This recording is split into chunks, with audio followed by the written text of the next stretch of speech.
Day 5 of the Spookydelic Drawing Challenge. Today's prompt, spider. The specter drawing I just did inspired me to create another design made to look like a felt poster. While the spider drawing isn't really supposed to look like a blacklight poster, I still really wanted to feature some vibrant colors and a really groovy design. After sketching out the spider and including some patterns into its body, I then proceeded to outline everything in black, just so it would be easier to see everything later when coloring it in.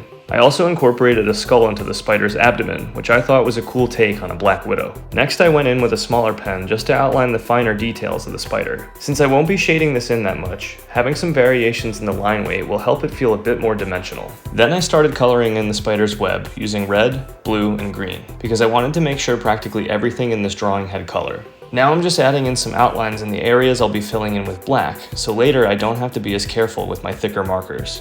After erasing the initial pencil sketch, I then proceeded to add a small amount of shadow using gray, so when the color is added, there will be a little more value in some of the hues. This is also a technique a lot of people use in digital painting. Now I'm starting to color in some of the patterns on the spider's legs. I decided to go with a color scheme reminiscent of Dia de los Muertos, otherwise known as Day of the Dead. Using bright blues, greens, and yellows really gave the spider a fun feeling, which contrasted nicely against its creepy looking design. I used lighter colors for the patterns and darker ones for the body to make everything pop, and also to add to the trippy aesthetic. Now, like my previous videos, I'm going in with black and filling in the rest of the background. I kind of like the way it looked against the white paper, but I think the black background really brings out the bright colors a lot more. Gotta add in the old signature at the bottom, and this piece is all done. A Spookydelic spider.